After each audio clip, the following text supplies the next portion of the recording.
It was just another Sunday in Villisca, Iowa, June 9th, 1912. The day was warm. People went to church. The children of the Moore family were the stars of the Children's Day program at the Presbyterian Church that evening.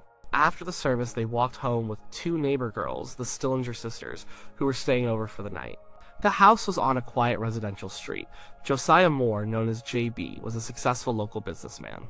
His wife, Sarah, and their four children, Herman, Catherine, Boyd, and Paul, were well-known and well-liked. The family, along with Lena and Ina Stillinger, went to bed sometime after 10 p.m. They never woke up. The next morning, a neighbor noticed the house was unusually quiet. The Moores were early risers. By 7:30 a.m., with no sign of life, the neighbor, Mary Peckham, knocked on the door. No answer. She tried the door. It was locked. She let the family's chickens out and called JB's brother, Ross Moore. Ross arrived, and after more knocking with no response, he used his own key to get inside.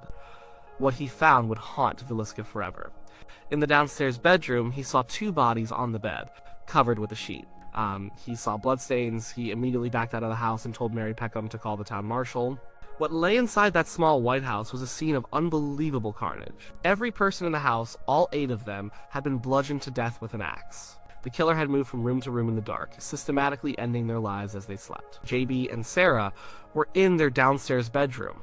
Their 4 children were upstairs. The 2 Stillinger girls were in the guest room, also upstairs. The weapon, an axe belonging to J.B. Moore, was found in the guest room, leaning against the wall. It was bloody, but someone had tried to wipe it clean. The scene was full of strange details. The killer had covered every mirror and pane of glass in the house with clothing or cloths. A kerosene lamp was left at the foot of the bed in the parents' room, its chimney off, the wick turned back. A similar lamp was found in the children's room. This suggested the killer brought a lamp with them to see, but didn't want their reflection seen. In the kitchen, there was a bowl of bloody water, as if the killer had attempted to wash up. On the kitchen table sat a plate of uneaten food, and a 2-pound slab of bacon wrapped in a dish towel. These details made no sense. They weren't part of a robbery. Nothing of value was taken. They spoke of a ritual, of a rage that was personal, or perhaps of a mind that was completely unhinged. The doors were all locked from the inside. There was no sign of a forced entry. The killer had apparently come in with a key or been let in, and then locked the door behind them when they left. The town was paralyzed with fear. This wasn't something that happened in a small, tight-knit community like Villisca. This was the work of a monster. And the immediate question was, where did this monster come from? Was it a stranger, a transient passing through on the nearby railroad tracks? Or was it someone they knew? Someone who walked among them every day? This is where the insider theory begins. The idea that the killer wasn't some faceless drifter, but a resident of Villisca. And some have wondered, over the years, if that resident wore a badge. The investigation was a disaster from the start. The town marshal, Hank Horton, arrived and quickly secured the scene, but that security didn't last long. Soon, hundreds of people descended on the Moore house. They trampled through the rooms, touching things, moving things, contaminating every possible piece of evidence. It was a circus. One souvenir hunter even chipped a piece off the bloody axe. In 1912, forensic science was in its infancy. There was no concept of DNA. Fingerprinting was a new technique and wasn't done properly at the scene. The investigation relied on old-fashioned detective work, on intuition, and on chasing down leads. And there were plenty of leads, but none of them led anywhere solid. The initial belief, and the one pushed by local law enforcement, was that the killer was a drifter. It was a comforting idea. It meant the evil had come from outside and had since left. It meant they weren't living next door to a murderer. But the details of the crime didn't quite fit. The killer seemed to know the layout of the house. They moved through it in the dark with confidence. They knew where to find J.B. Moore's axe in the coal shed. The locked doors suggested they had a key, or that they were let in by someone who trusted them. And they left a slab of bacon on the kitchen table. Why? It was so specific, so bizarre, it felt personal. This is where the idea of an insider, maybe even a police officer, gains its power. Who in a small town can move around late at night without attracting attention? A police officer who would have a reason to be near the crime scene before and after the murders were discovered. A police officer who could, if they were the killer, subtly influence the investigation, steer it in the wrong direction, and ensure key pieces of evidence were overlooked or contaminated. a police officer. Let's be clear, no specific police officer was ever officially named as the prime suspect in the Villisca Axe Murders. This isn't a theory with a smoking gun. It's a theory born from the failures of the investigation itself, and from the unsettling logic of who could have gotten away with such a crime. The town marshal, Hank Horton, was out of his depth. His initial handling of the crime scene was a catastrophe. Some might call it incompetence, others might wonder if it was intentional. By allowing the scene to be contaminated, any potential evidence pointing to a local killer, perhaps even himself or an associate, would be destroyed. It's a dark thought, but one that's hard to shake. The behavior of law enforcement in the days and weeks that followed was also strange. There was an immediate focus on outsiders. Bloodhounds were brought in, but they followed a confusing trail that led to the river and then went cold. Investigators looked for vagrants and transients, questioning anyone who looked suspicious. It felt like they were trying very hard to prove the killer came from somewhere else. This could be a natural assumption, but it could also be a deliberate misdirection. The investigation soon splintered. The county hired the Burns Detective Agency, a famous national organization. Private detectives swarmed the town. One of them, James Wilkerson, became a central figure. He was hired not by the state, but by a private citizen who wanted the case solved. Wilkerson developed his own theory, and it was an insider theory. He believed the murders were a contract killing, ordered by a powerful and respected man in town. That man was Frank F. Jones. Frank Jones was a state senator and one of Villisca's most prominent citizens. He was a wealthy, influential man, and he had a serious grudge against J.B. Moore. Moore had worked for Jones for years at his farm implement store, but Moore eventually left and opened his own competing store, taking the very popular John Deere franchise with him. This was a major business blow to Jones. Rumor had it that Moore was also having an affair with Jones's daughter-in-law. The motive was their professional jealousy and personal revenge. Jones was a powerful man, the kind of man who can make problems disappear. He wasn't the type to swing an axe himself, but he was the type to hire someone who would. Wilkerson's theory centered on a man named William Blackie Mansfield. Wilkerson claimed that Mansfield was a hired killer and that Frank Jones had paid him to eliminate J.B. Moore. Mansfield was a rough character, a suspected serial killer himself, who was believed to be responsible for similar axe murders in other states. Wilkerson built a case, convincing a grand jury to indict Frank Jones, but the case was flimsy. It was based on hearsay and circumstantial evidence. Jones had an alibi, he never went to trial. Mansfield was tried, but the evidence was so weak that he was acquitted. The jury was out for less than an hour. The Jones and Mansfield theory is the most famous insider theory. It points to a cover-up orchestrated by a powerful local figure. But what does this have to do with a police officer? Everything! For a man like Frank Jones to get away with murder, he would need more than just a good lawyer. He would need the cooperation, or at least the willful ignorance, of local law enforcement. If the town marshal and other local officials were in Jones's pocket, they could ensure the investigation went nowhere. They could lose evidence, they could intimidate witnesses, they could promote the drifter theory to take the heat off the town's most powerful citizen. Think about the dynamics of a small town in 1912. A man like Frank Jones held immense sway. He was a state senator, he was a major employer, crossing him could ruin your career or your life. If Jones was involved, it's not a stretch to think he could have influenced the investigation from the very beginning. The botched crime scene, the focus on outsiders, the failure to seriously investigate powerful locals, it all starts to look less like incompetence and more like a deliberate, controlled demolition of the case. The police officer theory doesn't have to mean that a cop was the one holding the axe. It can mean that a cop, or the entire local law enforcement structure, was complicit in the cover-up. They may not have known for sure who did it, but they may have had their suspicions and chose to look the other way because the suspect was too powerful to touch. Or, in the darkest version of the theory, an officer was directly involved, either as the killer himself or as a direct accomplice. Let's consider the profile of the killer. This was not a frenzied, chaotic attack. It was methodical. The killer moved from room to room. They took the time to cover the mirrors. They took the time to find the axe, use it, and then wipe it down. They had the presence of mind to lock the doors on their way out. This suggests someone with cold nerves, someone capable of extreme violence without losing control. This profile doesn't rule out a police officer. In fact, it might fit quite well. An officer is trained to handle stressful situations. They are familiar with violence.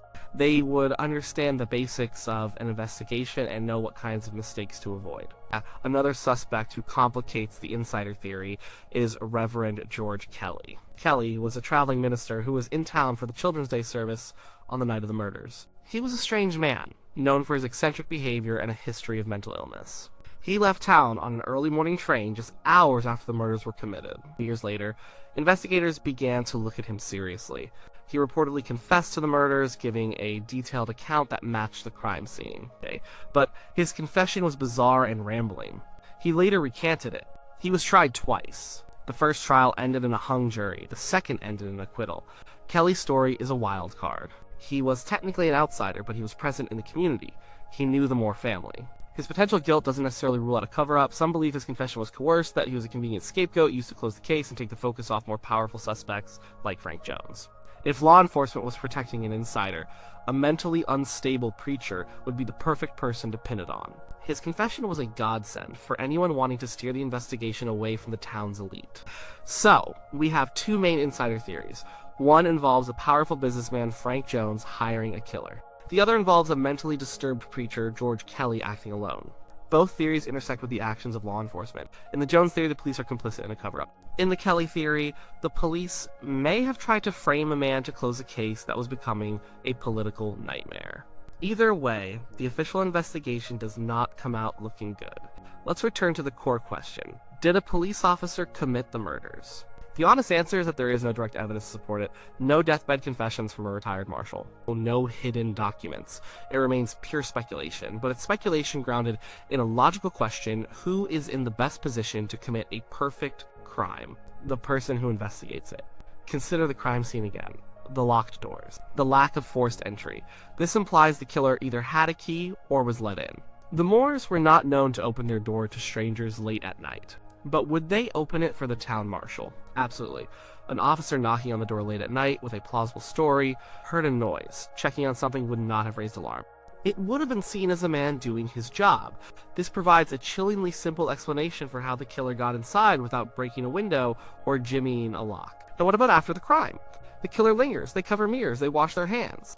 They leave a slab of bacon. They are in no hurry to flee. This suggests a sense of security.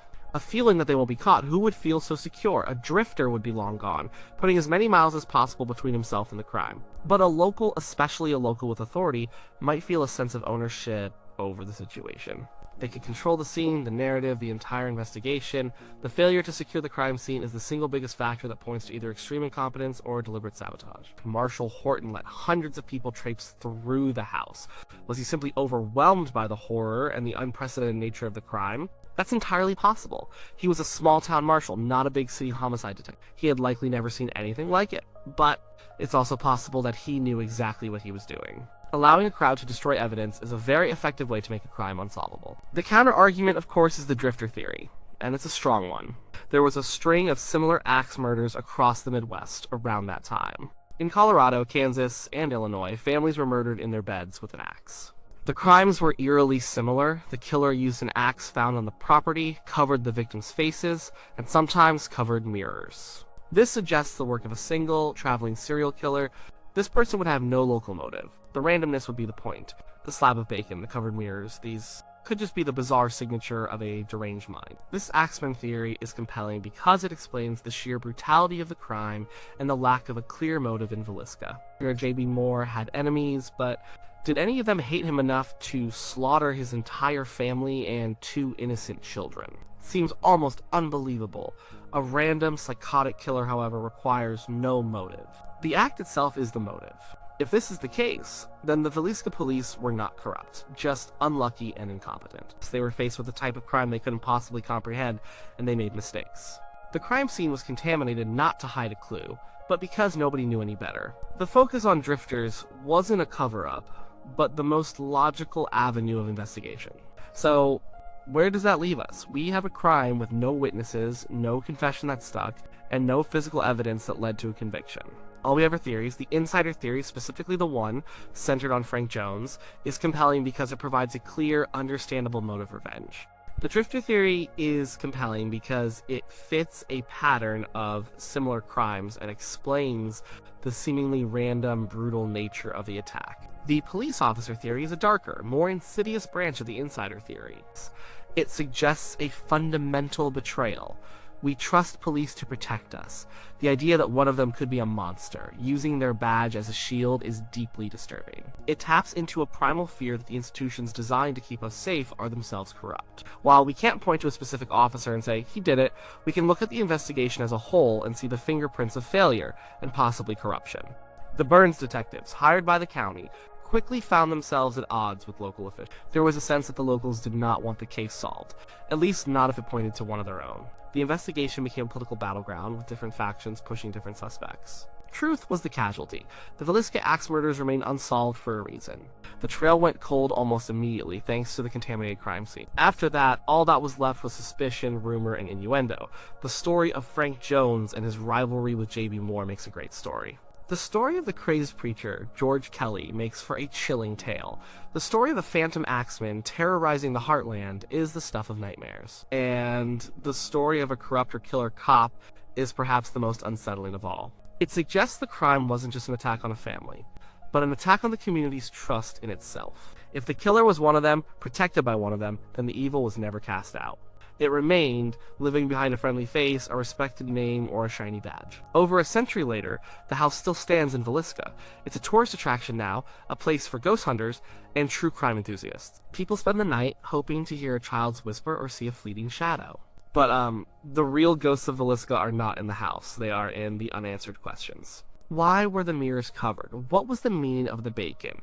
And who could have brought an axe down on 6 sleeping children? The theory of a police officer's involvement lingers because it provides a plausible, if horrifying, answer to the most vexing question of all. How did the killer get away with it? They got away with it because they were on the inside. They were part of the system that was supposed to find them. They held the keys, not just to the Moore house, but to the entire investigation. They could walk away from the most brutal mass murder in Iowa history, not because they were a ghost or a phantom, but because they were untouchable. We will likely never know the truth. The people involved are long dead. The evidence is long gone. All that remains is the story. A story about a summer night, a quiet house, and an evil that came from somewhere. The drifter theory says it came from the outside. The insider theory says it was already there, hiding in plain sight. And if it was an insider, the list of people who could have done it and gotten away with it is very short. It would have to be someone with power, someone with influence, and someone with no conscience. Whether that person was a state senator or the man hired to protect the town, the result is the same. The killer became a ghost, and the victim's cries for justice were lost to the silence. The police officer theory is more than just a whodunit. It's a question about power, corruption, and the darkness that can hide in the most unexpected places. It's the reason we're still talking about Villisca.